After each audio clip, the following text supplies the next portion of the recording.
Assalamualaikum warahmatullahi wabarakatuh. Perkenalkan kami dari kelompok 8 kelas Paradewa. Di sini kami akan mempresentasikan hasil diskusi kami. Sebelum itu, perkenalkan saya Nurul Yuni Adela dengan NPM 20082010033. Saya Alfi Safira Azahra, NPM 2008 20101022. Saya Ibu Nasyatiro, NPM 2008 2010026. Perkenalkan, nama saya Rahayu Eka Fitriani dengan NPM 2008 2010031.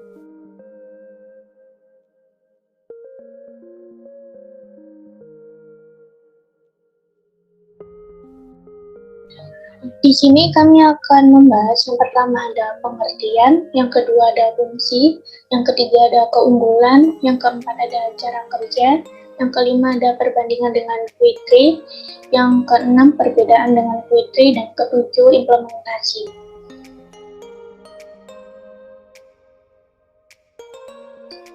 Untuk pertama yaitu pengertian, simple Q ini adalah suatu metode untuk melimit bandwidth, yaitu dengan cara membagi bandwidth dari skala kecil sampai menengah. Simple Q ini juga bisa digunakan untuk mengatur bandwidth upload dan download tiap user. Jadi, admin ini dapat melimit target user tertentu menggunakan IP address. Selain menggunakan IP address, juga bisa menggunakan network address dan interface jaringan.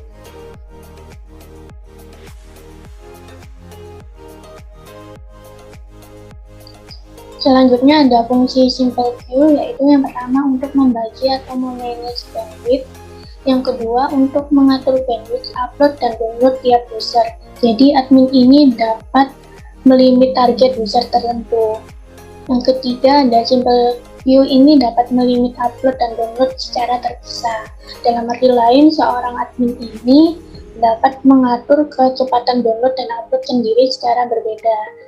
Yang keempat ada untuk membagi bandwidth dari skala jaringan berukuran kecil hingga menengah. Selanjutnya akan dibacakan oleh teman saya. Selanjutnya ada keunggulan simple Q. Yang pertama, pada setiap rule, simple Q dapat berdiri sendiri ataupun dapat juga disusun dalam sebuah hierarki dengan mengarahkan parent ke lain. Kedua, menu dan konfigurasi yang dilakukan untuk menerapkan simple Q cukup sederhana dan mudah dipahami.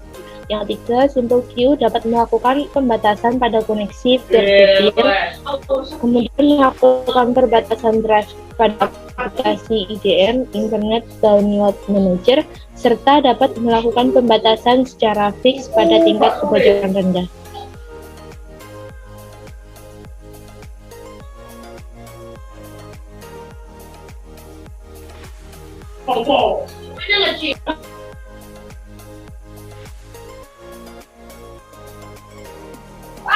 Untuk cara kerja simple Q, yang pertama, setiap antrian akan diproses sesuai aturan mula dari yang paling atas sampai yang paling bawah. Yang kedua, untuk mengatur aliran paket data secara dua arah atau bidirectional. Yang ketiga, membatasi trafik berdasarkan IP address. Yang keempat, satu antrian dapat membatasi trafik dua arah sekaligus, yaitu upload dan download. Yang kelima, simple Q akan diproses lebih dulu dibandingkan Q3 jika digunakan secara bersamaan. Yang keenam, mendukung penggunaan PCQ sehingga dapat membagi bandwidth secara merata. Yang ketujuh, menerapkan antrian yang ditandai melalui paket di firewall manual. Yang kedelapan, pengaturannya sederhana dan statis. Selanjutnya akan dilanjutkan oleh teman saya.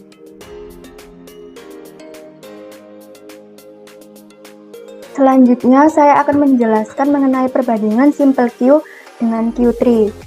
Tentu saja, di antara kedua ini memiliki perbandingan yang berbeda. Jika Anda menginginkan konfigurasi yang simpel dan kebutuhannya hanya melimitasi berdasarkan target IP address atau interface, maka lebih baik menggunakan simple Q. Namun, apabila kebutuhan Anda lebih kompleks dan harus menggunakan manual serta membutuhkan kecermatan dalam pembuatannya, maka disarankan Anda menggunakan Q3. Mengapa? karena Q3 bisa melimitasi lebih detail berdasarkan service, protokol, port, dan sebagainya.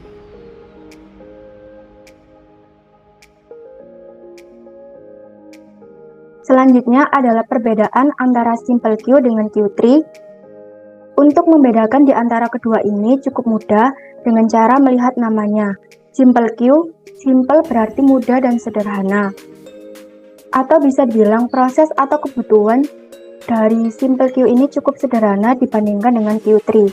Sedangkan Q3 adalah kebalikannya, yaitu rumit atau proses kebutuhannya cukup kompleks. Kemudian untuk perbedaan lainnya yaitu simple queue melimit secara fix dan memiliki aturan yang ketat, sedangkan Q3 membagi bandwidth secara fix dan tidak memiliki aturan yang ketat. Kemudian simple queue akan memproses dari antrian secara terurut, mulai dari atas hingga ke bawah, sedangkan Q3 tidak memperhatikan antrian sehingga proses yang akan dijalankan secara bersamaan. Kemudian simple queue melakukan limit dua arah sekaligus traffic upload dan download, sedangkan Q3 hanya melakukan limit secara satu arah saja. Dan yang terakhir, simple queue akan lebih diproses atau diprioritaskan terlebih dahulu dibandingkan Q3 jika digunakan secara bersamaan, sedangkan Q3 sangat bergantung pada firewall mangle jika melakukan pembatasan trafik dan membedakan proses upload atau download. Selanjutnya akan dijelaskan oleh teman saya. Selanjutnya adalah implementasi manajemen bandwidth menggunakan simple queue. Yang pertama ada limitasi bandwidth sederhana, di mana kita bisa melakukan pengaturan bandwidth secara sederhana berdasarkan IP address klien dengan menentukan kecepatan upload dan download maksimum yang bisa dicapai oleh klien. Contohnya, kita akan melakukan limitasi maksimal upload 128 Kbps dan maksimal download 512 Kbps terhadap klien dengan IP 192.168.10.2 yang terhubung ke router. Sebelumnya ada parameter target address yang merupakan IP address dari klien yang akan dilimit, yang bisa berupa single IP, network IP, dan beberapa IP dengan menekan tombol panah kecil di sebelah kanan kotak isian. Berikut adalah tampilan ketika menentukan kecepatan, di mana penentuan kecepatan maksimum klien dilakukan pada parameter target upload dan target download max limit yang bisa dipilih dengan drop-down menu atau ditulis secara manual, yang satuannya adalah bps atau bit per second. Dengan pengaturan tersebut, maka klien dengan IP 192.168.10.2 akan mendapatkan kecepatan maksimal upload 128 Kbps dan download 256 Kbps dalam keadaan apapun selama bandwidth memang tersedia. Yang kedua ada metode pembagian bandwidth share. Selain digunakan untuk melakukan manajemen bandwidth fix seperti pada contoh sebelumnya, kita juga bisa memanfaatkan simple queue untuk melakukan pengaturan bandwidth share dengan menerapkan limitasi bertingkat. Contohnya adalah kita akan melakukan pengaturan bandwidth sebesar 512 Kbps untuk digunakan oleh 3 klien. Untuk konsepnya, konsep yang pertama, dalam keadaan semua klien melakukan akses, maka masing-masing klien akan mendapat bandwidth minimal 128 Kbps. Konsep kedua, jika hanya ada satu klien yang melakukan akses, maka klien tersebut bisa mendapatkan bandwidth hingga 512 Kbps. Konsep yang ketiga, jika terdapat beberapa klien atau tidak semua klien melakukan akses, maka bandwidth yang tersedia akan dibagi rata ke sejumlah klien yang aktif. Langkah-langkahnya, yang pertama, melakukan setting queue parent. Besar bandwidth yang dimiliki bisa diisikan pada parameter target upload max limit dan target download max limit dengan nama total bandwidth. Ini untuk queue parent-nya. Yang kedua adalah menentukan limitasi per klien dengan melakukan setting pada child queue. Pada child queue, kita tentukan target address dengan mengisikan IP address masing-masing klien di sini. Kemudian terapkan limit AT, yaitu 128 kbps, dan max limitnya 512 kbps. Arahkan ke parent total bandwidth yang sudah kita buat sebelumnya di sini. Ulangi untuk memberikan limitasi pada klien yang lain, sesuaikan dengan target address masing-masing klien. Yang ketiga, yaitu lakukan pengetesan dengan melakukan download di sisi klien. Pada gambar berikut menunjukkan perbedaan kondisi penggunaan bandwidth klien setelah dilakukan limitasi bertingkat. Pada kondisi 1, ini menunjukkan ketika hanya satu klien saja yang menggunakan bandwidth, maka klien tersebut bisa mendapat hingga max limit. Untuk perhitungannya, pertama router akan memenuhi limit AT klien yaitu 128 kbps. Bandwidth yang tersedia masih sisa 512 kbps dikurangi 128 kbps yaitu 384 kbps. Karena klien yang lain tidak aktif, maka 384 kbps yang tersisa akan diberikan lagi ke klien 1, sehingga mendapatkan 128 kbps ditambah 384 kbps sama dengan 512 kbps atau sama dengan max limit. Dan selanjutnya ada kondisi 2 yang menggambarkan ketika hanya 2 klien yang menggunakan bandwidth. Untuk perhitungannya, yang pertama router akan membagi limit AT semua klien terlebih dahulu, dan akumulasi limit AT untuk 2 klien yaitu 128 dikali 2, yaitu 256 kbps. Bandwidth total masih tersedia 256 kbps. Untuk sisanya akan dibagi rata ke kedua klien, sehingga tiap klien mendapat limit AT ditambah sisa bandwidth yang tadi itu dibagi kedua klien, yaitu sama dengan 128 kbps plus 128 kbps sama dengan 256 kbps. Untuk kondisi yang ketiga, menunjukkan apabila semua klien menggunakan bandwidth. Untuk perhitungannya, yaitu pertama router akan memenuhi limit AT tiap klien lebih dahulu, sehingga bandwidth yang digunakan adalah 128 kbps dikali 3, yaitu 384 kbps.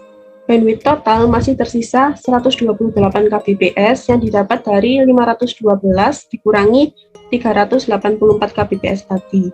Sisa bandwidthnya akan dibagikan ke ketiga klien secara merata, sehingga tiap klien akan mendapatkan 128 kbps ditambah 128 kbps tadi dibagi 3 sama dengan 170 kbps. Selanjutnya pada limitasi bertingkat ini juga bisa diterapkan priority untuk klien. Nilai priority Q adalah 1-8, di mana yang terendah adalah 8 dan yang tertinggi adalah 1. Contohnya, klien 1 adalah VVIP user, maka bisa diberikan priority 1 atau priority tertinggi. Jika kita menerapkan priority perhitungan pembagian bandwidth, hampir sama dengan sebelumnya. Hanya saja, setelah limit AT semua klien terpenuhi, router akan melihat priority klien. Router akan mencoba memenuhi max limit klien priority tertinggi dengan bandwidth yang masih tersedia.